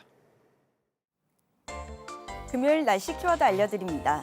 오늘은 강추위, 내일도 추워, 그리고 일요일 눈인데요. 어제 눈이 그치고 강추위가 찾아왔습니다. 현재 중부와 경북 지역에 한파특보 내려져 있고 곳곳 영하 10도 안팎까지 떨어져 있습니다. 내일도 오늘과 비슷한 추위 이어지겠고 올해 일요일에는 기온은 조금 오르겠지만 전국에 다시 눈 소식이 있어서 외출하시는 분들은 날씨 잘 확인하셔야겠습니다. 기습적인 한파입니다. 역시 이불 밖은 위험해 라고 말씀하셨고 출근길 버스가 20분째 안 온다 살려주세요 하신 분도 세상에 집에 다시 들어가고 싶다고 탄식하신 분도 있었습니다. 아무리 껴입어도 추위는 막을 수 없나 봅니다. 지금까지 키워드와 SNS로 만나본 날씨였습니다. 검찰이 삼성바이오로직스의 분식회계 혐의 수사를 본격적으로 시작했습니다. 어제는 삼성바이오와 자회사인 삼성바이오에피스 그리고 외부 감사를 맡은 회계법인들과 삼성물산까지 압수수색을 진행했습니다. 검찰 수사가 속도를 내고 있습니다. 수사의 핵심 쟁점과 예상되는 파장, 김광삼 변호사와 자세하게 짚어보겠습니다. 안녕하십니까? 네, 안녕하세요. 네, 어제 압수수색은 삼성바이오로직스 분식회계와 관련된 첫 번째 강제 수사였습니다. 증권선물위원회가 검찰에 고발한 지 20여일 만에 이루어졌는데 검찰에 상당히 빨리 압수수색을 진행했다는 평가도 있습니다만 또 다른 한편에서는 뭐 20여일이면 너무 늦은 것 아니냐, 뭔가를 없앨 생각이었다면 충분한 시간 아니냐 이런 지적도 있습니다. 어떻게 생각하세요? 물론 이제 두 가지 시각이 있을 수 있다고 봐요. 네. 그런데 뭐 저는 개인적으로 볼 때는 좀 상당히 빠르게 압수수색에 들어갔다 이렇게 봅니다. 이제 네. 그 이유는 여러 가지가 있는데 일단 이 검찰에 고발된 내용 자체가 굉장히 복잡하죠. 특히 회계나 재무와 관련된 부분이 좀 많이 있고요. 네. 삼성바이오라는 굉장히 거대한 기업이기 때문에 압수수색을 고발 들었다고 해서 바로 착수할 수 있는 건 아니에요. 네. 이걸 분석을 해야겠죠. 그런 측면. 그리고 또 하나는 지금 현안으로 검찰에서 수사하고 있는 것이 사법농단이거든요. 그런데 서울중앙지검에서 4개 부서에서 수사를 전력 투구하고 있는데 과연 이 수사를 할 수 있는 여력이 있느냐, 삼성바이오 관련해서 거기에 약간 좀 시간적으로 의구심이 있었는데 그렇지 않고 굉장히 신속하게 했다고 봅니다. 그래서 네. 또 중요한 것은 일단 뭐 압수수색은 타이밍이거든요. 근데 만약에 아무리 뭐 사법농단이랄지 뭐 어떤 그 인원의 여력이 없다고 해서 이걸 마냥 늦추다 보면 결국 나중에 수사는 이제 용두사미가 될 수밖에 없는 상황이 올 거예요. 그래서 아마 그런 부분을 다 고려해서 비교적 빨리 분석 검토하고 압수수색이 들어갔고 이제 압수수색안이라는 문건을 가지고 다시 분석한 다음에 이제 소환 일정이랄지 이제 그런 수사 일정을 잡을 것이다 이렇게 봅니다. 네, 삼성바이오로직스와 자회사 삼성바이오 에피스는 물론이고요. 외부 감사를 맡은 대형 회계법인 4곳도 동시에 압수수색을 진행했어요. 분시 회계라는 것은 회계 부정이잖아요. 네. 그런데 회계와 관련된 부분은 사실 상장 기업 같은 경우는 이제 외부 감사에 주식회사 외부 감사에 관한 법률에 의해서 대형 회계 법인이 이제 개입을 하는 거거든요. 그래서 지금 대형 회계법인 네 곳에 대해서 압수수색한 이유 자체도 삼성바이오가 어떤 지금 분식 회계와 관련된 부분에 어느 정도의 관여를 했느냐. 네. 근데 삼성에서는 사실은 이 대형 법인 회계법인 4곳으로부터 이건 다 자문을 받았기 때문에 이제 적정하게 한 것이다 그렇게 주장하고 있어요. 그렇기 때문에 아마 그 부분을 보기 위해서 압수수색한 것으로 보이고 이제 경우에 따라서 만약에 증선유에서 고발한 내용 자체가 분식회계에 해당이 되는데 거기에 대형 회계법인이 개입을 했다. 그러면 경우에 따라서 이제 공범이 될 수도 있는 여지가 있다고 봅니다. 특히 바이오에피스를 종속회사에서 관계사로 한 과정에서 공정 가치를 즉 시장 가치는 네. 4조 8천억으로 계산을 했거든요. 그러면 이게 근거가 무엇냐? 그리고 이렇게 한 이유가 무엇이냐? 그리고 삼성바이오 어떤 상장 과정에서도 어느 정도의 어떤 절차에 있어서 문제가 있지 않느냐? 이제 그런 부분을 검찰에서 보기 위해서 대형 회계법인을 압수수색한 것으로 보입니다. 네, 삼성물산까지 압수수색 대상에 포함된 것 주목해 봐야 할 것 같습니다. 결국에는 이재용 부회장의 경영권 승계 문제까지도 앞으로 들여다볼 가능성이 있다 이렇게 보면 됩니까? 뭐 그건 뭐 배제할 수는 없겠죠. 네. 그래서 일단 삼성바이오로직스와 불가분의 관계에 있는 것이 삼성물산이거든요. 근데 현재 삼성물산은 이전에 제일모직과 삼성물산이 합병을 했어요. 네. 그런데 합병 전에 제일모직 지분을 이재용 부회장이 가지고 있었고 그럼 이재용 부회장이 23%를 가지고 있었는데 이 제일모직이 삼성바이오로직스를 46%를 가지고 있습니다. 그래서 합병 과정에서 만약에 삼성바이오로직스가 고평가되면 결국 제일모직이 합병하는데 굉장히 유리하지 않느냐. 그래서 자기가 지배하고 있는 회사를 통해서 경영의 승계 작업을 한 것이 아니냐. 이제 그런 의구심이 있기 때문에 아마 삼성물산 압수수색은 그와 좀 연관성이 있을 가능성이 크다고 봅니다. 네, 그러니까 이재용 부회장의 경영권 승계를 위해서 삼성물산과 제일모직의 합병이 필요했던 것이고 또 이 합병을 위해서 분식회계가 진행됐을 것이다. 이렇게 일단 검찰은 보고 있다 보면 됩니까? 검찰은 지금 보고 있는 건 아니고요. 네. 일단 증선유에서 고발한 내용을 가지고 수사를 하는데 경우에 따라서는 삼성물산까지도 갈 수 있다. 그러면 삼성물산 조사하면 결국 경영권 승계 문제가 나올 수 있는 가능성이 어느 정도 있다고 볼 수 있는 거죠. 네, 자 그런데 이 분식회계에 대해서 삼성 측에서는 부인을 하고 있습니다. 그러면서 집행정지 가처분 신청도 냈고 행정소송도 제기됐는데 이것들은 앞으로 어떻게 진행이 되는 겁니까? 일단 증선유 결정에 대해서 집행정지 신청한 것은 굉장히 신속하게 나올 네. 겁니다. 왜냐하면 가처분 자체는 어떠한 피해를 미리 막기 위해서 이제 법원에서 그걸 결정을 좀 신속하게 하거든요. 그런데 이제 행정소송은 이제 본안 소송이에요. 그래서 정말 분식 회계를 했는지 안 했는지 거기에 대해서 서로 공격과 이제 방어를 하게 되거든요. 그런데 이제 검찰에서 어떤 처분 자체는 굉장히 많은 영향을 미친다고 봅니다. 검찰에서 분식 회계를 했다는 결론을 내게 되면 행정소송에서 삼성이 굉장히 불리해지죠. 그렇지만 검찰에서 만약에 무혐의 처분을 하게 되면 행정소송에서 삼성이 승기를 잡을 수 있는 가능성이 굉장히 커진다고 보시면 됩니다. 네. 자, 그런데 한국거래소는 상장 유지 결정을 내렸고요. 주식 거래도 재개가 됐습니다. 이처럼 검찰이 압수수색을 진행하고 수사를 본격화하고 있는 상황인데 한국거래소의 결정이 일찌감치 면죄부를 준 것 아니냐, 너무 성급했던 것 아니냐 이런 비판도 계속 나오는데 이 부분은 어떻게 생각하십니까? 그건 이제 제가 볼 때는 좀 다르게 봐야 한다고 봐요. 그러니까 삼성바이오가 상장이 유지되느냐 되지 않느냐는 굉장히 정책적인 판단이에요. 네. 그래서 유가증권 상장 규정에도 보면 기업의 계속성, 투명성, 이제 투자자 보호 이제 이런 걸 갖다가 재량적으로 판단이 돼 있거든요. 그래서 위법 행위를 했다 하더라도 상장을 유지를 할 수 있는 거기 때문에 상장 유지했다고 해서 면죄부를 준 걸로 보기는 어렵다고 봅니다. 그래서 검찰에서 수사하는 것 자체가 어떤 상장 유지에 영향을 미치지 않을 것이다. 그리고 이미 이제 결정이 났거든요. 그렇지만 향후에 있어서 검찰의 수사 결과가 어떻게 나오느냐에 따라서 삼성바이오랄지 삼성 주주와 관련된 부분 그리고 사실 이제 콜옵션과 관련돼서 공시 누락 그런 부분이 있지 않습니까? 네. 그래서 검찰에서 만약에 기소를 하게 되면 주가가 하락할 거예요. 그로 인해서 이제 소액주주들할지 이제 주주들이 손해를 보게 되고 그러면 거기에 대해서 이제 손해배상을 한다랄지 또 바이오 업종에 대한 어떤 투자가 위축되는 그런 여러 가지 파장이 있을 수는 있죠. 알겠습니다. 김광선 변호사님, 오늘도 말씀 잘 들었습니다. 영국의 유럽연합 탈퇴를 이끌어온 메이 총리가 당내 신임 투표에서 겨우 살아났지만 의회 차원에서 다시 불신임이 추진될 가능성은 여전합니다. 노란조끼 시위를 겪은 프랑스 마크롱 대통령 그리고 난민 포용 정책의 완성을 이끌어내지 못한 독일 메르켈 총리 등 유럽의 리더십이 흔들리고 있습니다. 유럽발 경제 위기 가능성까지 거론됩니다. 이지은 기자가 보도합니다. 메이 총리가 신임 투표에서 찬성 200표, 반대 117표를 얻어 불신임을 모면했습니다. A significant number of colleagues did cast a vote against me, and I've listened to what they said. 당내의 적지 않은 반대를 확인하면서 브렉시트 합의문의 재협상을 추진할 동력이 약화될 것이란 우려가 현실이 된 겁니다.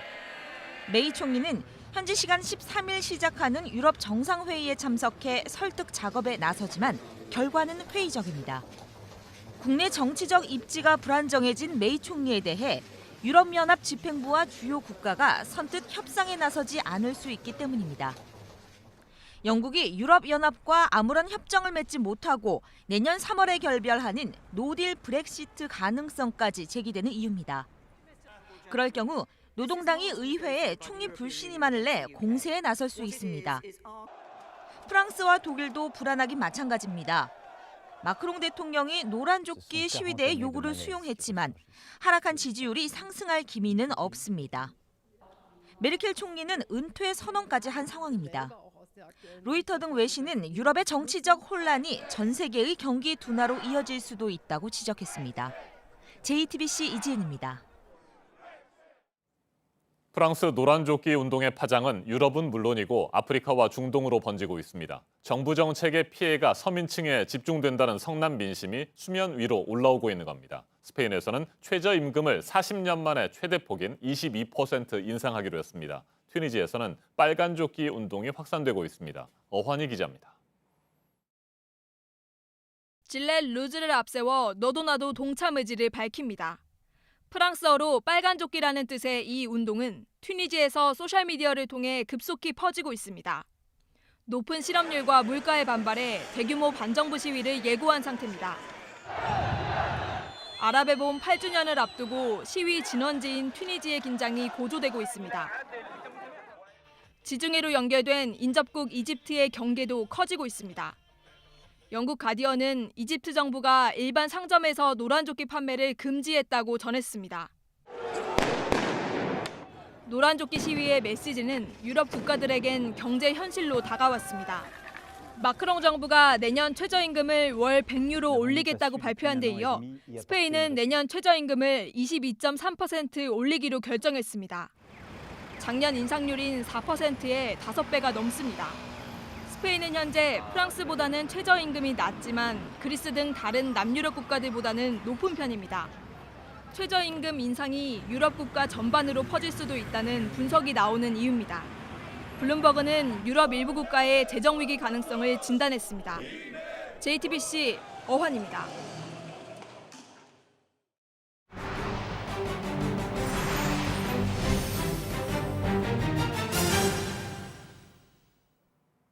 인도에서 1,000억 원 넘게 들인 초호화 결혼식이 열렸습니다. 아시아 최고 갑부의 딸 결혼식이었는데요. 인도의 빈부격차를 보여주는 한 단면이라는 지적이 나왔습니다. 이한주 기자입니다. 무대 위로 화려한 조명과 불빛이 쏟아집니다. 인도 최고의 갑부 무케시 안바니 외동딸의 결혼식 축하연입니다. 세계 19위 부자 안바니의 자산은 53조 원이고 사돈을 맺는 피라말 가문의 자산도 11조 원에 달합니다. 두 가문의 자산을 합치면 올해 인도 전체 예산의 6분의 1 규모입니다. 결혼식이 열린 안바니 저택의 가치는 2조 2천억 원대로 평가됩니다. 27층으로 설계돼 헬기 착륙장을 3개 갖추고 있습니다. 전 세계 정재계, 문화계 기빈 초청을 위해 동원된 전세기만 100여 대에 달했습니다. 지역 주민을 포함한 5천여 명에게는 결혼식을 전후해 나흘 동안 음식이 제공됐습니다. 블룸버그 통신은 결혼식 비용이 1억 달러, 우리 돈 1,130억 원이라고 추산했습니다. 초호화 결혼식에 대한 인도 내부의 반응은 곱지만은 않습니다. 인도는 0.1%의 부자가 하위 50%보다 더 많이 버는 세계 최고의 경제 불평등 국가 중 하나로 분류됩니다. 영국 가디언은 수백만 명이 극심한 가난 속에 사는 인도에서 열리는 성대한 결혼식이라며 빈부격차 문제를 지적했습니다. JTBC 이한주입니다. 자동차와 새가 경주를 한다면 누가 더 빠를까요? 재미삼아 이야기하던 게 실제 대결로 펼쳐졌습니다. 지구상에서 가장 빠른 동물인 매와 시속 300km에 이르는 경주용 자동차의 레이스에서 누가 이겼을까요? 백수진 기자입니다. 황량한 사막에서 경주용 자동차와 매가 나란히 섰습니다. 출발 신호와 함께 흙먼지를 날리며 치고 나가는 자동차를 매가 따라붙습니다. 매를 유인하기 위해 자동차 뒤에 내걸린 미끼. 매는 거세게 추격했지만 400m 거리를 날아가는 동안 먹잇감은 낚아채지 못했습니다. 대결의 규칙에 따라 먹이를 빼앗기지 않고 레이스를 마친 자동차의 승리. 원래 매는 먹이를 향해 돌진할 때 최고 시속 350km에 달하고 경주용 전기차는 최고 시속 280km까지 끌어낼 수 있습니다. 순간 속력은 매가 앞섰는데 게임의 룰이 달라졌다면 승부는 어떻게 전개됐을지 알 수 없습니다. 누가 더 빠르냐를 두고 그동안 색다른 도전들이 이어지곤 했습니다. 1년 전엔 경주차와 치타가 맞섰습니다. 직선 코스에서 100m를 달렸는데 자동차가 가까스로 이겼습니다. 수영 선수 펠프스는 상어와 대결해 재미난 상상에 불을 지폈습니다. 50m와 100m 레이스를 펼쳤는데 안전상의 문제로 펠프스와 상어 3마리가 따로 경기를 한 뒤 걸린 시간을 비교했습니다. 펠프스는 한 번은 이기고 2번은 졌습니다. 더 빠르게 나아가길 바라는 인간의 욕망은 다소 엉뚱하지만 다양한 레이스를 만들어내고 있습니다. JTBC 백수진입니다. 아프리카 콩고 민주공화국에서 오는 23일 대통령 선거를 앞두고 투표용지 집계기 수천 개가 불탔습니다. 민주 콩고 수도 킨샤사의 선거관리위원회 창고입니다. 검게 타버린 건물과 차량들의 모습이 화재 당시의 상황을 짐작케 하는데요. 건물 안에 대선을 위해 준비해둔 투표용지 집계기와 투표함 수천 개도 함께 불탔습니다. 이번 대선을 방해하려는 집단이 일부러 불을 지른 것으로 추정되는데요. 당국은 정확한 화재 원인을 조사하는 한편 다른 지역의 투표 집계기를 옮겨와 대선은 일정대로 진행하겠다고 밝혔습니다.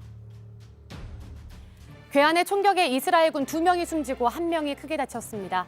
현지 시간 13일 이스라엘이 점령 중인 요르단강 서안에서 벌어진 일인데요. 팔레스타인 남성 1명이 도로 위에서 버스 정류소를 향해 갑자기 총을 쏜 겁니다. 총격 직후 범인은 도망쳤고 이스라엘군은 주변 도로를 봉쇄하고 범인을 찾고 있습니다. 앞서 지난 9일 요르단강 서안 북부의 정착촌에서도 괴한의 총격으로 이스라엘인 6명이 다치고 임신부의 아기가 숨지는 사건이 발생하는 등 충돌이 이어지고 있습니다. 미국 인디애나주의 한 중학교 인근에서 총격전이 일어났습니다. 한 10대 소년이 다른 학생들을 해칠 목적으로 학교에 총을 가져간 건데요. 이를 막기 위해 출동한 경찰과 총격전이 일어난 겁니다. 학교 앞에서 총격을 벌이던 소녀는 학교 안으로 뛰쳐들어가 스스로 목숨을 끊었는데요. 다른 학생들의 피해는 없었습니다. 당국이 정확한 사건 경위를 조사하고 있습니다. 한 여성이 4만 2천 피트 상공의 비행기 안에서 아기를 출산했습니다. 가봉에서 콩고 국적의 한 임신부가 터키 이스탄불행 비행기를 탔는데요.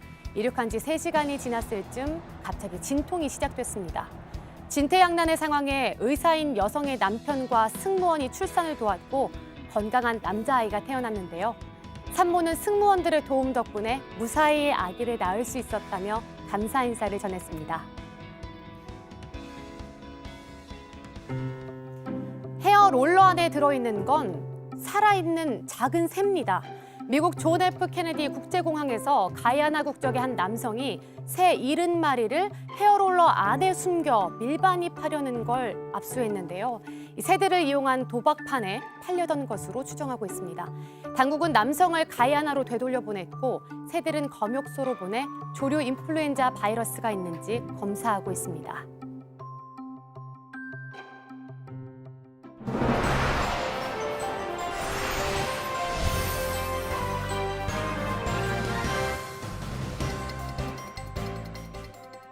네, 금요일 아침 8시 19분 지나고 있습니다. 어린이집과 유치원에서 아이들이 먹는 밥에 어떤 문제가 있는지 저희가 여러 차례 보도를 해드렸었습니다. 정부가 추진하기로 한 방안들이 있는데요. 먼저 급식비 지원을 늘리고 작은 규모라도 급식관리센터에 등록을 하도록 하겠다는 겁니다. 하지만 어린이집 그 안에서 실제로 급식 운영이 어떻게 되는지 이걸로 알 수 있겠냐는 지적이 나옵니다. 먼저 배양진 기자입니다. 유기농 식품을 쓴다고 학부모를 속이고 식단에서 고기를 빼라고 했다. 학부모 상담할 때만 비싼 식자재를 사고 상담이 끝나면 집에 가져간다. 어린이집 비리 관련 온라인 조사에 올라온 부실급식 제보들입니다. 이렇게 부실급식 사례가 쏟아지자 정부가 어린이집 급식 관리를 강화하겠다고 나섰습니다. 우선 비현실적이었던 급식비 기준을 바로잡는 것부터 시작합니다. 복지부 지침엔 아동 1명의 급식비로 하루 최소 1,745원을 쓰도록 규정돼 있습니다. 27년째 그대로인데 그간 물가가 올라 작은 우유 2팩만 사도 기준을 넘습니다. 하루 식사 1번, 간식 2번을 제대로 주기엔 모자랍니다. 이를 변명 삼아 질 낮은 급식을 제공하는 걸 차단하겠다는 겁니다. 영양사가 없는 어린이집은 어린이 급식관리 지원센터에 의무 등록하도록 하는 방안도 추진됩니다. 그러나 어린이집 운영이 폐쇄적인 탓에 한계가 있다는 지적이 나옵니다. 실제로 어린이집 원장이 식재료비 지출을 보육정보 시스템에 보고하더라도 영수증만 확인될 뿐 식재료가 어떻게 쓰였는지는 알 수 없습니다. JTBC 배양진입니다. 네, 말씀드린 대로 어린이집 안에서 이게 잘 지켜질지가 문제입니다. 관리센터에 의무적으로 가입만 한다고 달라지냐는 거죠. 원장이 제대로 급식 운영을 하지 않아도 고발은 여전히 할 수가 없습니다. 이어서 강신우 기자입니다. 100명이 먹는 계란국에 달걀 3개, 감자 반찬 대신 감자 과자. 이런 불량급식을 막기 위해 정부는 예산을 늘려 어린이 급식관리지원센터를 늘릴 계획입니다. 영양사 고용 의무가 없는 워낙 100명 미만 어린이집도 급식 관리를 받게 하겠다는 겁니다. 이미 전국 4만여 개 어린이집 가운데 센터에 등록된 곳은 모두 29,509개입니다. 이 어린이집은 어린이 급식지원관리센터에 등록돼 있는데 지원받는 것은 이런 식단표를 한 달에 한 번 받는 게 전부입니다. 아이들이 어떤 음식을 얼만큼 먹는지에 대해서는 정기적인 관리가 이루어지지 않고 있습니다. 2, 3개월 안에도 한 번도 오신 적이 없는데요. 식단표를 지키지 않고 재료를 덜 쓰는 어린이집을 발견해도 센터로선 어떤 조치도 취할 수 없고 고발 의무도 없습니다. 센터장은 대부분 위탁받은 대학 교수가 맡고 있는데 비상근입니다. 대부분의 업무는 대학을 갓 졸업한 영양사들이 보고 있는데 원장들을 감시하고 현장을 점검하기엔 버겁습니다. 결국 지원센터의 철저한 사후 관리와 부실급식 적발 시 고발을 의무화하는 게 먼저란 지적입니다. JTBC 강신호입니다. 탁구 단일팀 혼합복식의 장우진과 차효심 선수가 딱 하루 훈련하고서 세계선수권 우승팀을 이겼습니다. 올 한 해 전 세계 탁구 선수들 중 상위권만 나선 대회에서 4강 진출. 공교롭게도 단일팀의 다음 상대는 한국팀입니다. 온누리 기자입니다. 북한에서 온 차효심이 차분하게 받아낼 기회를 살려주면 한국의 장우진은 날선 공격으로 마무리했습니다. 나란히 앉은 남과 북의 지도자는 점수가 나올 때마다 박자를 맞추듯 벌떡 일어났습니다. 상대는 세계선수권 우승팀. 수개월간 손발을 맞춘 일본 선수들은 딱 하루 훈련하고 라켓을 잡은 단일팀에 혼쭐이 났습니다. 오히려 날선 긴장이 이어질 때 흔들리지 않은 건 단일팀이었습니다. 예상을 깬 승리에 놀라 서로 얼싸안은 두 선수. 이젠 누나 동생 하는 사이가 됐지만 지난 7월 코리아 오픈에서 처음 만났을 땐 어색했습니다. 그리고 우승까지 일궜습니다. 단일팀이란 이름으로 국제대회가 열릴 때마다 만나 혼합복식에 나섰는데 이번엔 올 한 해 전 세계 탁구 선수들 중 상위권만 모인 왕중왕전에 초대받았습니다. 하루 동안 만나 이내 장난치고 웃으며 박자를 맞춘 단일팀은 오늘 4강전에서 한국의 양하은, 임종훈 조와 만납니다. 남북 단일팀과 한국이 대결하는 이색 풍경이 연출된 겁니다. JTBC 온누리입니다. 프로배구 대한항공이 정지석의 맹활약으로 2위 현대캐피탈을 물리치고 선두를 지켰습니다. 대한항공은 어제 인천 계양체육관에서 열린 홈경기에서 현대캐피탈의 세트스코어 3대1로 역전승했습니다. 대한항공의 주포 정지석은 블로킹으로만 6점을 올리는 등 양팀 통틀어 최다인 22점을 퍼부었고 가스파리니가 18점, 곽승석이 13점을 올려 정지석과 함께 삼각현대가 53점을 합작했습니다. 프로농구 선두 울산 현대모비스가 고양 오리온을 물리치고 10연승을 달렸습니다. 현대모비스는 어제 경기도 고양체육관에서 열린 정규리그 원정 경기에서 오리온의 80대 66으로 승리했습니다. 현대모비스에선 쇼터가 21득점, 9리바운드, 7어시스트를 기록했고 라거나는 18득점, 15리바운드로 더블더블을 달성했습니다. 오리온에선 멀로가 23점을 올렸으나 또다시 외국인 선수 시거스는 4득점에 그쳤습니다. 평창 동계올림픽 스노보드 알파인 평행 대회전에서 은메달을 따는 이상호가 국제스키연맹 월드컵 대회에서 예선 탈락했습니다. 이상호는 이탈리아 카레자에서 열린 시즌 첫 월드컵 대회 남자부 평행 대회전에서 38위에 그쳐 상위 16명이 나가는 결선 진출에 실패했습니다. 한국 선수 중에서는 김상겸이 1, 2차 시기 합계 1분 18초 56을 기록해 31호 가장 높은 순위에 올랐습니다. 제가 즐길 수 없는 그런 것들이면 사실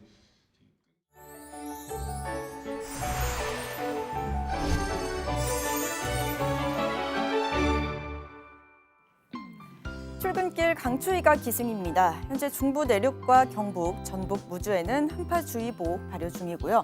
또 강원 산간 지역에는 한파경보가 내려져 있는데요. 이 지역을 중심으로 아침 기온 영하 10도 안팎까지 떨어져 있습니다.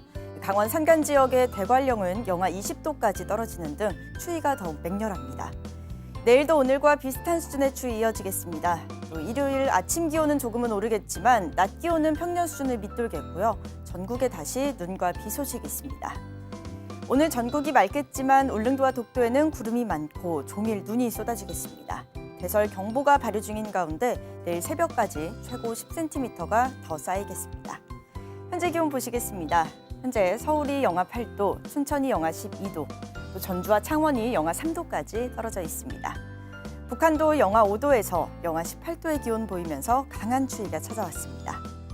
낮 기온도 서울이 1도, 광주와 대구가 5도에 그치면서 종일 추위가 이어지겠습니다. 북한도 평양이 최고 0도에 그치면서 오늘 종일 춥겠습니다.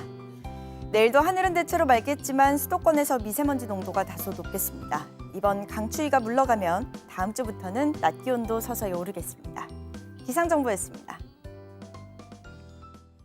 아침엔 뉴스워치. 오늘 하루 관심을 가지고 지켜봐야 할, 기억해야 할 뉴스 끝으로 정리해드립니다. 검찰이 분식회계 혐의로 고발된 삼성바이오로직스에 대해 대대적인 압수수색을 벌였습니다. 압수수색 대상에는 삼성바이오 본사와 회계 법인은 물론이고 삼성물산도 포함됐습니다. 삼성전자의 대주주로 실질적 지주회사인 삼성물산까지 압수수색을 당하면서 분식 회계와 합병 과정의 불법 정황을 찾으려는 것 아니냐는 관측이 나옵니다. 이재용 부회장의 경영권 승계와 관련된 새로운 증거가 확보됐을지도 주목됩니다. 사고 위험이 높은 전국 온수관에 대해 점검을 해서 가능한 한 빨리 보수나 교체 작업을 하겠다는 게 남방공사 측의 입장이지만 시간이 걸리는 작업인 만큼 이번 겨울 시민들의 불안감이 높아지고 있습니다. 남방공사 외에 관리를 다른 곳에서 하고 있는 온수관들도 살펴봐야 한다는 목소리도 나오고 있습니다. 법무부가 제주에서 난민 신청을 한 예멘인들 가운데 심사를 보류했던 85명에 대한 최종 심사 결과를 오늘 발표합니다. 제주 출입국청이 지난 10월 이들에 대해 심사 보류를 결정할 때 일부가 난민으로 인정될 가능성을 시사해 오늘 결과에 관심이 모아지고 있습니다. 세월호 참사 당시 청와대 홍보수석으로 있으면서 KBS 보도에 개입한 혐의로 재판에 넘겨진 이정현 의원이 오늘 1심 선고를 받습니다. 앞서 검찰은 징역 1년을 구형했습니다. 오늘 전해드릴 소식은 여기까지입니다. 이상으로 JTBC 뉴스 아침엔 금요일 순서 모두 마치겠습니다. 건강한 주말 보내시기 바랍니다. 고맙습니다.